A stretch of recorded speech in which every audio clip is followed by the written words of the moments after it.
Hello friends, मैं हूं आपका फैक्ट भाई और आलिया भट्ट नेपोटिज्म, सारा अली नेपोटिज्म, वरुण धवन नेपोटिज्म, अयो रामा, बॉलीवुड का सारा बच्चा लोग नेपोटिज्म प्रोडक्ट होती, जिसका मतलब होती पिताजी एक्टर हैं हमारे, इसीलिए बॉलीवुड हमारी पुश्तैनी जागीर होती और आउटसाइडर्स आर नॉट अलाउड। लेकिन व्हाट अबाउट बाहुबली प्रभास, जिनके पिताजी स्वयं साउथ के जाने माने प्रोड्यूसर हैं और इनको तो आप जानते ही होंगे, साउथ के हैंडसम हंक महेश बाबू, जिनका स्टारडम उनके पिताजी की देन है। और ये भाईजान साउथ से ज्यादा फेमस तो नॉर्थ में है, पहचाना, अल्लू अर्जुन, जिनके फूफा हैं स्वयं चिरंजीवी। अब जब साउथ में भी इतना भाई भतीजावाद है, तो आखिर क्यों लोगों की नजर 3 पीढ़ियों से चले आ रहे नेपोटिज्म नहीं पड़ी और कोई क्यों नहीं बोलता यहाँ इसके खिलाफ? जानेंगे आज in our today's video title, nepotism in south industry.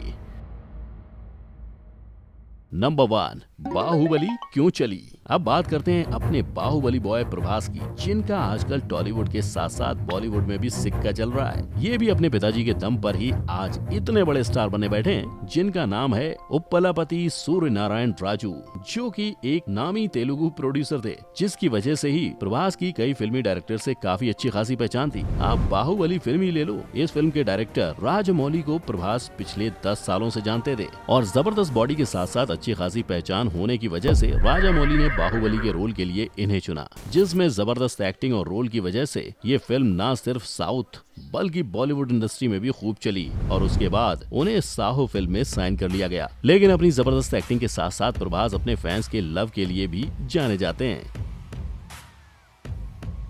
जो हर खास मौके पर अपने फैंस का ख्याल रखने से लेकर उन्हें गले तक लगाने से नहीं हिचकते। आपको कितनी पसंद है बाहुबली फिल्म और प्रभास, मुझे कमेंट करके जरूर बताना। नंबर 2, राजकुमार कुंबा, मिलते हैं इनसे।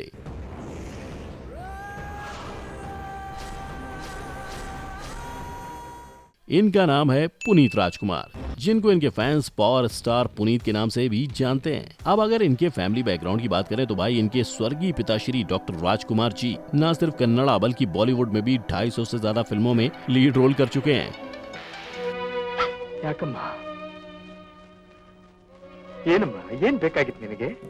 और ना सिर्फ एक्टिंग बल्कि वो एक उम्दा किस्म के सिंगर भी थे, जिनके गानों और प्रसिद्धि का फल मिला उनके 3 सुपुत्रों शिव राजकुमार, राघवेंद्र राजकुमार और पुनीत राजकुमार को, जिन्हें इंडस्ट्री में कदम रखने के लिए ज्यादा स्ट्रगल नहीं करना पड़ा, लेकिन आगे बढ़ने के लिए काफी मेहनत जरूर करनी पड़ी। और इस दौड़ में सबसे आगे निकल गए डॉक्टर राजकुमार के सबसे छोटे बेटे पुनीत राजकुमार। हालांकि इस एक्टिंग लाइन में आने के बाद जब उनसे पूछा गया कि आप एक सुपरस्टार हैं और लोग आपको पावर स्टार मानते हैं, तो आपको कैसा फील होता है, तो उन्होंने सीधा सा जवाब दिया, I've never considered myself to be a superstar or a star or whatever, and I've always considered this profession as my job. मैं अपनी एक्टिंग को पावर स्टार की तरह नहीं, जॉब की तरह करता हूँ। अब लोगों को पसंद आ गया तो आ गया। और एक सुपरस्टार के बेटे होने के नाते जब उनसे उनके स्ट्रगल पर सवाल किया गया तो उन्होंने ये बात कबूल भी की। Frankly speaking, from the day I've started working as a main lead in cinemas, I've never considered myself to be a superstar or a star or whatever, and I've always considered this profession as my job. Of course, I carry the status of being Dr. Rajkumar's son, and I feel extremely honored because we are protected in every sense, and wherever I travel, there is a boundary which says that yeah, you're safe, you're with the safe, and you're with nice people around you, and there are a lot of positive vibes and good things. So that credit definitely goes to the family I come from. कि उन्हें acting में आने के लिए ज्यादा मेहनत नहीं करनी पड़ी, क्योंकि उनके पिता का खुद का इतना बड़ा प्रोडक्शन हाउस था, जिसका नाम है PRK प्रोडक्शन हाउस, तो किसी और के पास जाने की जरूरत ही नहीं पड़ी। लेकिन जब उनसे नेपोटिज्म से जुड़ा सवाल पूछा गया तो क्या हुआ, वो आप खुद ही देख लीजिए। What challenges did you have to overcome in order to establish yourself as Puneet Rajkumar and not as the son of Dr. Rajkumar? Puneet ने कहा कि I still remember I was driving around somewhere and I saw this man standing by a corner and telling me that look how he's blowing up his pop's money. And I had this thing in my mind as, man, you need to do something by yourself, and I took it as a challenge. I tried my hands on a lot of things. मेरी माँ ने जब मुझे 16th birthday पर car gift की और मैं चला रहा था, तभी किसी ने कहा कि देखो जरा कैसे अपने बाप के पैसे उड़ा रहा है। तो ये बात मेरे दिल पे लग गई और उसके बाद मैंने सोच लिया कि स्ट्रगल करके आगे तक जाना है। जिसके बाद उन्होंने अपने पिता डॉक्टर राजकुमार के पैशन को फॉलो करते हुए एक्टिंग और सिंगिंग में काफी हार्ड वर्क किया और आज साउथ इंडस्ट्री में पावर स्टार के साथ साथ उम्दा किस्म के सिंगर में भी गिने जाते हैं, जिन्होंने अब तक टॉलीवुड को 29 फिल्में दी हैं। नंबर 3, महेश बाबू भी हुए नेपो प्रोडक्ट। और दोस्तों, इस नेपोटिज्म प्रोडक्ट की लिस्ट में अपने साउथ के चॉकलेट बॉय महेश बाबू भी शामिल हैं।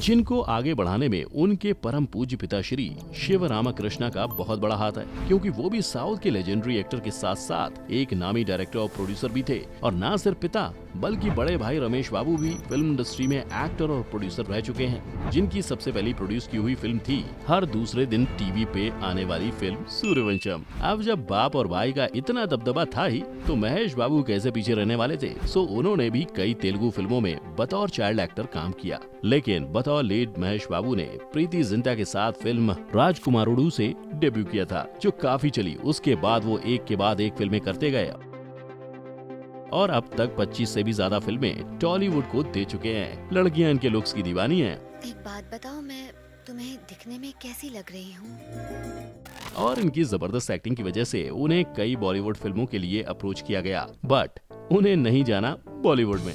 अब क्यों, ये तो वही जाने।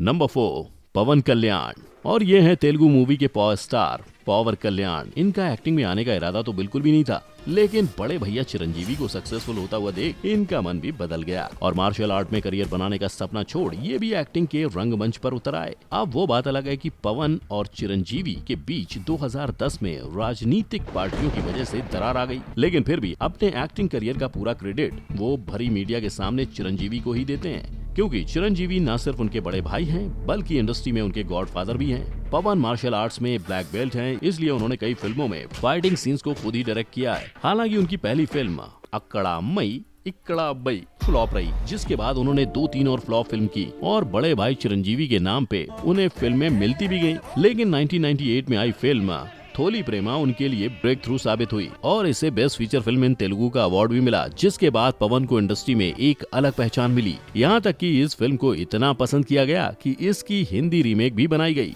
जिसका नाम था मुझे कुछ कहना है। पवन न सिर्फ अपनी एक्टिंग बल्कि अपनी दरियादिली और अपने फैंस पर हमेशा प्यार बरसाने के लिए भी जाने जाते हैं। फिर चाहे वो गरीब लोगों की मदद करना हो या सेट पर काम कर रहे वर्कर्स के खाने पीने का ख्याल रखना हो।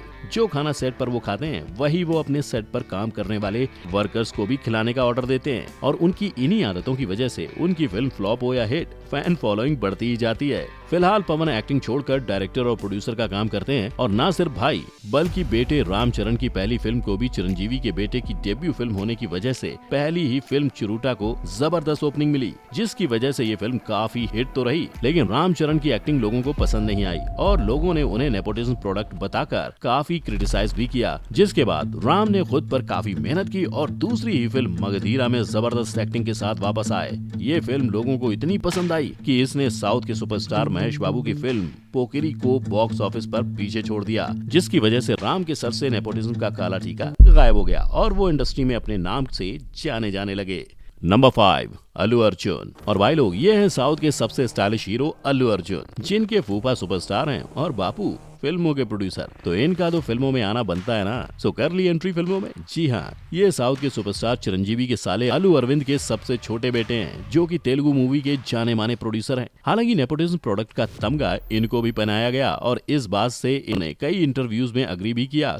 We do have that mark on us saying that, oh, you guys are nepotism, you got it easy because you're from the big family. Yes, I do agree to the part. With all humility, I agree to the part. It was being easy for us because we did get a platform very easy because my father is a producer. It was much easier for me to step into this place. But कि हाँ, अगर आप एक बड़ी family से हो और आप सबको अच्छी तरह जानते हैं, तो ऑफ कोर्स आपको सेल्फ मेड स्टार की तरह स्ट्रगल नहीं करना पड़ेगा और लोग आपकी मूवी देखने आएंगे। लेकिन अगर ये कहा जाए कि आप 10-15 सालों तक इंडस्ट्री में अपने रिश्तेदारों के दम पर राज कर लो, तो ये थोड़ा गलत हो जाएगा। गाइस, ये बात शायद ही आप जानते होंगे कि साउथ के सबसे स्टाइलिश एक्टर कहे जाने वाले अल्लू अर्जुन को उनकी डेब्यू मूवी गंतोरी की रिलीज पर नेपोटिज्म के साथ साथ अजीब लुक्स की वजह से काफी ट्रोलिंग झेलनी पड़ी थी, जिसके बाद उन्होंने अपने लुक्स पर जबरदस्त काम किया और अपनी दूसरी फिल्म आर्या में वो 6 पैक एब्स के साथ आए, जो कि काफी हिट भी रही। उसके बाद बनी, हैप्पी, देसा मुद्रू जैसी कई हिट फिल्में बैक टू बैक की। इन फिल्मों के साथ साथ उनका स्टाइल और भी बढ़ता गया।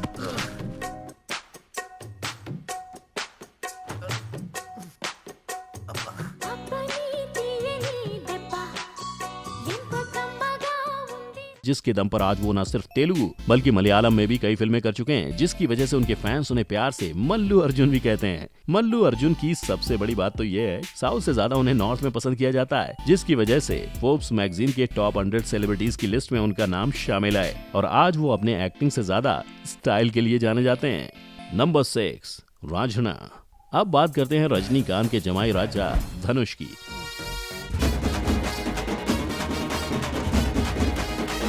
जिन्होंने कोलावेरी डी सॉन्ग से दुनिया भर में तहलका मचा दिया था। लेकिन क्या आपको पता है, ये भी आज जो कुछ हैं वो सिर्फ अपने पिताजी कस्तूरी राजा, जो कि साउथ के अच्छे खासे डायरेक्टर थे, उनकी वजह से हैं। इन्होंने भी कुछ खास स्ट्रगल नहीं किया एक्टिंग में करियर बनाने के लिए। धनुष ने अपने पिताजी की ही 2002 में आई फिल्म तुलवदो इलामई से फिल्मी दुनिया में कदम रखा था, जिसमें उन्हें कुछ खास रिस्पॉन्स नहीं मिला। लेकिन 2003 में आई फिल्म कादल कोंडे में उन्होंने एक मेंटली डिस्टर्ब लड़के का रोल प्ले किया, की काफी तारीफ की गई और ये फिल्म उनके लिए ब्रेक थ्रू साबित हुई और कई फिल्मों के उन्हें ऑफर आने लगे। धनुष ने 2011 में अपनी एक ऐसी ही फिल्म के लिए गाना गाया जिसकी लाइन थी,